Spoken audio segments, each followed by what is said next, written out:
Hello everyone, you are watching Creative Club YouTube channel. Friends, ఈ CPGET 2025లో భాగంగా మంచి ర్యాంక్ గెయిన్ చేయడానికి అయితే ఎలాంటి ప్రిపరేషన్ స్ట్రాటజీ ఫాలో అయితే బాగుంటుంది బ్రదర్ అని చెప్పేసి కొంతమంది నన్ను అడగడం జరిగింది. సో వాళ్ళందరికీ ఒక వీడియో చేసి క్లారిటీ ఇవ్వడానికి, ఒక ఐడియా ఇవ్వడానికి అయితే నేను ఈ వీడియో చేస్తున్నాను. First of all, you can ask me that how you are able to say the preparation strategy, brother.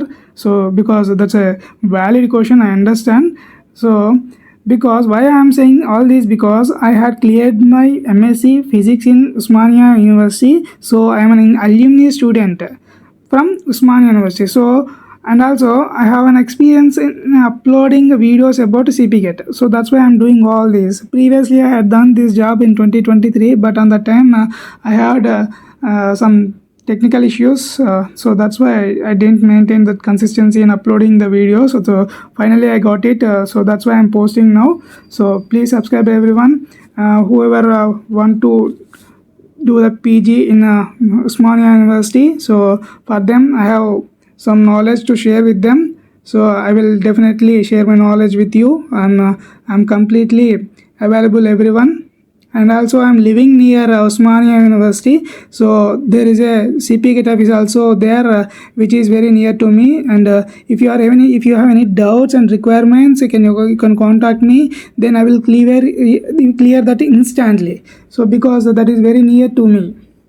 So మీరు ప్రిపరేషన్ స్ట్రాటజీస్కి వచ్చేసరికి, మీరు సైన్స్ స్టూడెంట్స్ అయితే మీరు ఖచ్చితంగా యూనిఫైడ్ బుక్స్ అయితే తీసుకోవాల్సి ఉంటుంది. అండ్ అలాగే మీకు క్లాస్ నోట్స్ చెప్తారు కదా మీకు కాలేజెస్లో, అవి కూడా తక్కువేం కాదు, అందులో కూడా చాలా నాలెడ్జ్ ఉంటుంది. సో అవి కూడా ప్రాక్టీస్ చేయండి. అది ప్రాక్టీస్ చేస్తే పనిలో పనిగా మీకు సెమ్ములు క్లియర్ అవుతాయి. ఇటు సిపిగేట్కి కావాల్సిన నాలెడ్జ్ కూడా మీరు గెయిన్ చేస్తారు. సో అలా అయితే ప్రిపేర్ అవ్వండి, ప్రిపరేషన్ స్టార్ట్ చేయండి ఫస్ట్ మీరు. అండ్ అలాగే మీరు జస్ట్ యూనిఫైడ్ బుక్స్ మాత్రమే చదివితే సరిపోదు. అండ్ అలాగే ప్రీవియస్ ఇయర్ పేపర్స్ కూడా ఫాలో అవ్వాలి. అండ్ అసలు ఏమీ చదవకుండా ప్రీవియస్ ఇయర్ పేపర్స్ ఫాలో అయినా కానీ అంత ఎఫెక్టివ్గా ఉండదు. సో ఫస్ట్ మీరు యూనిఫైడ్ బుక్స్ బాగా చదివిన తర్వాత ప్రీవియస్ ఇయర్ పేపర్స్ ప్రాక్టీస్ చేయడం స్టార్ట్ చేస్తే మీరు ఒక కాన్ఫిడెంట్గా ఉండగలుగుతారు. అండ్ ఇలా ఎందుకు చెప్తున్నానంటే, ఫస్ట్ మీరు ప్రీవియస్ ఇయర్ పేపర్స్ ప్రాక్టీస్ చేయడం స్టార్ట్ చేస్తే అసలు ఏ నాలెడ్జ్ లేకుండా మీరు ఎగ్జామ్ రాస్తే మీకు ఖచ్చితంగా తక్కువ మార్క్సే వస్తాయి. సో అంత కాన్ఫిడెంట్గా ఉండలేరు మీరు. అండ్ అంత కన్సిస్టెన్సీ కూడా, అలాంటి కాన్ఫిడెన్స్ లేకుండా మనం ఏ ప్రిపరేషన్లో అయినా కన్సిస్టెంట్గా ఉండడం చాలా కష్టం. సో ఫస్ట్ మీరు కాన్ఫిడెన్స్ లాస్ అవ్వకండి. ఎక్కడైనా డౌన్ అయితే మళ్ళీ తిరిగి కంబ్యాక్ అయితే ఇవ్వడానికి అయితే ట్రై చేయండి. ఎక్కడ కూడా గివ్ అప్ ఇవ్వకండి ప్రిపరేషన్లో. అండ్ కాలేజ్లో మీకున్న టీచర్స్ని కూడా వెళ్ళి కాంటాక్ట్ అవ్వండి. మీరు ఏ సబ్జెక్ట్లో అయితే మీరు పీజీ చేయాలనుకుంటున్నారో, అది ఆర్ట్స్ అయినా కానివ్వండి, సైన్స్ అయినా కానివ్వండి, వెళ్ళి మీ లెక్చరర్స్ని ఒకసారి అయితే కాంటాక్ట్ అవ్వండి. Because they are the best source which is they are very near to you. And నేను ఇక్కడ ఉంటాను, మేము వీడియోస్ చేస్తూ ఉంటాము, బట్ టైంకి మీకు ఆ నాలెడ్జ్, మీకు డౌట్ వచ్చినప్పుడు ఆ వీడియోస్ మీకు కనపడకపోవచ్చు. సో అలాంటి పెద్దవాళ్ళని అప్రోచ్ అవ్వడం అనేది the best way of knowing the things. So అలాంటి థాట్స్ అయితే ఉంచుకోండి మీ దగ్గర. అండ్ అలాగే when coming to the physics, so physics సబ్జెక్ట్కి వచ్చేసరికి చాలామంది చాలా నర్వస్ అయిపోతుంటారు. ప్రిపరేషన్లోకి రాగానే అయ్యో ఇదేంటి ఇలా అయిపోయింది, ఇలా వస్తున్నాయేంటి మార్క్స్, సో నాకే ఎందుకు ఇలా జరుగుతుంది, అసలు నాకు కావాల్సిన యూనివర్సిటీలో సీట్ వస్తుందా, అసలు నేను చేయగలనా ఇదని చెప్పేసి చాలా నర్వస్ అయిపోతూ ఉంటారు ప్రిపరేషన్లో భాగంగా. ఇది నేను ఎలా చెప్పగలుగుతున్నానంటే, నేను కూడా సిపిగేట్కి ప్రిపరేషన్ స్టార్ట్ చేసిన టైంలో మా ఫ్రెండ్స్తో కంపేర్ చేసుకోవడం కానీ, నేను ఎలా చదువుతున్నాను, వాళ్ళు ఎలా చదువుతున్నారు, వాళ్ళు ఎలా డిస్టర్బ్ అవుతున్నారు, నేను ఎలా డిస్టర్బ్ అవుతున్నాను.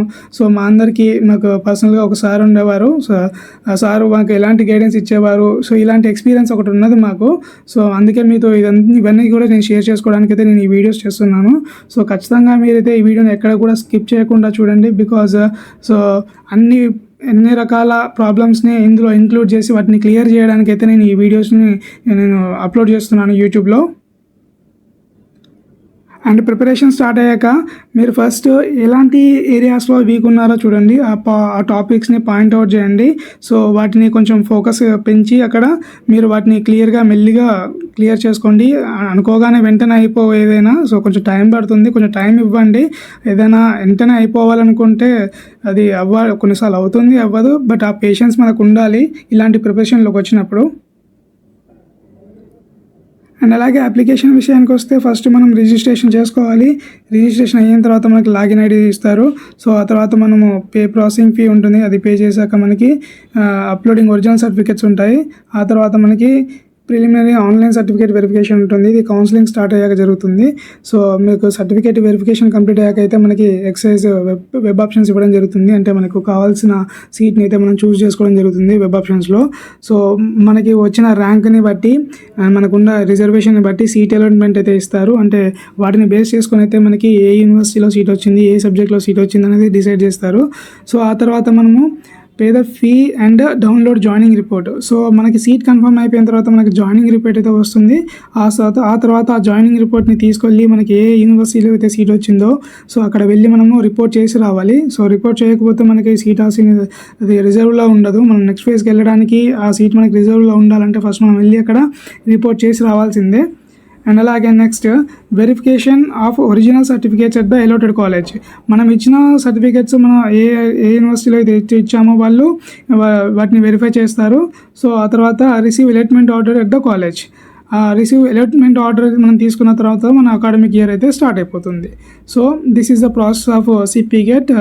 సో సిపి గేట్ ఇంకా మిగతా కాంపిటేటివ్ ఎగ్జామ్స్తో కంపేర్ చేసినప్పుడు అంత డిఫికల్టీ లెవెల్ ఏమి ఉండదు. బట్ ఇయర్ డిఫికల్టీ లెవెల్ అనేది ఇంప్రూవ్ అవుతూనే ఉంది.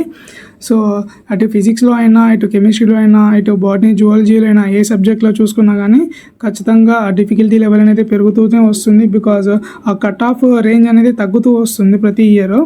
సో దాన్ని బట్టి మనం అర్థం చేసుకోవచ్చు డిఫికల్టీ లెవెల్ ఎంతలా ఉందో. అప్పట్లో 90 మార్క్స్ అలా వస్తేనే ఫస్ట్ ర్యాంక్ వచ్చేది. బట్ ఇప్పుడు 60 దాటి 60-70 మధ్యలో వచ్చినా కానీ మనకి ఫస్ట్ ర్యాంక్ వస్తుందని అంటే సో ఎంతవరకు ఆ ప్రాబ్లమ్స్ డిఫికల్టీ లెవెల్ పెరిగిందో అర్థం చేసుకోవచ్చు మనము. సో అందుకే మీరు ప్రిపరేషన్లో సీరియస్గా ఉండండి. And when coming to the professional subjects physics, chemistry and biology and botany zoology like that, ఇలాంటి సబ్జెక్ట్స్కి కొంచెం కాంపిటీషన్ ఉంటుంది. ఎందుకంటే వీటి మీద వాళ్ళకి ఫర్దర్గా ఫ్యూచర్లో మంచి జాబ్ ఆపర్చునిటీస్ ఉంటాయి, ఫ్యూచర్ ప్రాస్పెక్ట్స్ బాగుంటాయి కాబట్టి వీటిని తీసుకుంటూ ఉంటారు. సో లెక్చరర్ అవ్వడానికి, పిహెచ్డి చేయడానికి ఇట్లాంటి వాటి కోసం అయితే ఆ సబ్జెక్ట్ని చూస్ చేసుకుంటారు. So next set, net, gate ఇలాంటివి రాయడానికి కూడా ఇలాంటి సబ్జెక్ట్స్కి బాగా ఫోకస్ ఉంటుంది, బాగా స్కోప్ ఉంటుంది. అందుకే వీళ్ళు ఇలాంటి సబ్జెక్ట్స్ చూసుకొని వాళ్ళ ఫ్యూచర్ పాత్ని సెలెక్ట్ చేసుకుంటారు. సో బట్ ఇక్కడ అకామిడేషన్ కోసం కూడా ఉస్మానియా యూనివర్సిటీకి చాలామంది వస్తూ ఉంటారు. ఉస్మానియా యూనివర్సిటీలో అకామిడేషన్ కోసం ఉన్న కోర్సులు చాలా ఉన్నాయి. బట్ ప్రొఫెషనల్గా వెళ్తే వాటి మీద కూడా మంచి ఫ్యూచర్ ఉంటుంది. బట్ అక్కడికి వెళ్ళేంత వరకు కూడా అవకాశాలు అనేవి వాళ్ళకి తెలియకపోవడం వల్ల అక్కడికి వెళ్ళిన తర్వాత కూడా వాళ్ళు ఆ ఛాన్సెస్ని ఏమి యూజ్ చేసుకోవడం అనేది అవ్వట్లేదు. ఫర్ సపోజ్ ఇప్పుడు జియో ఫిజిక్స్ ఉంది. జియో ఫిజిక్స్ అనేది మనకి ఫిజిక్స్ రాస్తే వస్తుంది. ఫిజిక్స్ అదొక స్పెషలైజేషన్, కంప్లీట్గా సపరేట్ డిపార్ట్మెంట్ అయిపోయి ఉంటుంది ఫస్ట్ ఇయర్ నుంచి వెళ్ళి. అక్కడికి వెళ్ళేంత వరకు కూడా మనం పిహెచ్డి చేయడానికి జస్ట్ పీజీ పాస్ అవుట్ ఉంటే చాలు. ఆ తర్వాత మీరు పిహెచ్డి చేయడానికి అబ్రాడ్కి కూడా వెళ్ళొచ్చు, which is at free cost. So అలాంటి ఆపర్చునిటీస్ అయితే చాలా ఉన్నాయి. ఇంకా నాకు తెలియని కోర్సులు కూడా చాలా ఉన్నాయి, వాటి మీద కూడా చాలా ఫ్యూచర్ ప్రాస్పెక్ట్స్ అయితే బాగున్నాయి. సో మీరైతే ఫస్ట్ ఇక్కడికి రండి. ఇక్కడికి యూనివర్సిటీకి వచ్చాక మీకు చాలా నాలెడ్జ్ అనేది పెరుగుతుంది, మంచి అవేర్నెస్ అయితే వస్తుంది. సో రాగానే మీరు ఫస్ట్ ఏం కావాలనుకుంటున్నారు, ఏం చేయాలనుకుంటున్నారు అనేది అయితే డిసైడ్ చేసుకోండి. బికాజ్ నేను ఫస్ట్ ఇయర్ అయిపోయాక నేను మెల్లిగా సెకండ్ ఇయర్లో స్టార్ట్ చేస్తాను, సో ఫస్ట్ సెమ్ అయిపోయాక సెకండ్ సెమ్లో స్టార్ట్ చేస్తాను అని అనుకుంటే జస్ట్ అనుకోవడాలే అయితే తప్ప ఇంకైతే వేరే ఏం కావు. అక్కడికి వెళ్ళిన తర్వాత ఇంటర్నల్ ఎగ్జామ్స్ అని అండ్ అలాగే అసైన్మెంట్స్ అని, అవని, టీ పార్టీ అని, సీనియర్స్ అని, ఫ్రెషర్స్ పార్టీ అని, ఫేర్వెల్ పార్టీ అని, అండ్ క్లాస్లో చిన్న చిన్న ఈవెంట్స్ అని, ఇవన్నీ వెళ్ళిపోతూనే ఉంటుంది. టైం అయితే అస్సలే మీకు అర్థం కాదు కూడా అక్కడికి వెళ్ళిన తర్వాత. But when you are very serious about your goals then it is very best source for preparation. So అలాంటి ఫర్నిచర్ ఉంది ఉస్మానియా యూనివర్సిటీలో. సో గొప్ప వాళ్ళందరూ కూడా ఇక్కడ నుంచి చదువుకుని వాళ్ళు చాలా సాధించారు వాళ్ళ లైఫ్లో. సో మీరు కూడా అలాంటి స్థాయికి రావాలని చెప్పేసి మేము ఎక్స్పెక్ట్ చేస్తున్నాము. సో ఫ్రెండ్స్, ఇలా మీరు ప్రిపరేషన్ అయితే ఫస్ట్ స్టార్ట్ చేయండి, ఆ తర్వాత ప్రీవియస్ ఇయర్ పేపర్స్ ప్రాక్టీస్ చేయండి. అండ్ అలాగే మంచి ర్యాంక్ కోసం చివరి వరకు కూడా ప్రిపరేషన్లో కన్సిస్టెన్సీని అయితే లాస్ అవ్వకండి.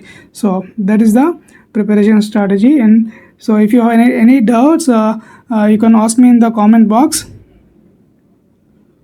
అండ్ అలాగే హాస్టల్స్కి సంబంధించి ఈ డీటెయిల్స్ అన్నీ కూడా నేను మరొక వీడియోలో అయితే నేను చెప్తాను. సో ఆ వీడియోస్ అన్నీ మీకు అప్డేట్లో ఉండాలి అని అంటే మీరు ఈ వీడియో చూసిన తర్వాత మీకు హెల్ప్ అవుతుంది అనిపిస్తే లైక్ చేసి సబ్స్క్రైబ్ చేసి, అండ్ అలాగే మీలాగే ఎవరైతే CPGATE ప్రిపేర్ అవ్వాలనుకుంటున్నారో వాళ్ళకైతే ఈ వీడియోని షేర్ చేయడం మర్చిపోకండి. Thank you friends, thank you for watching the video.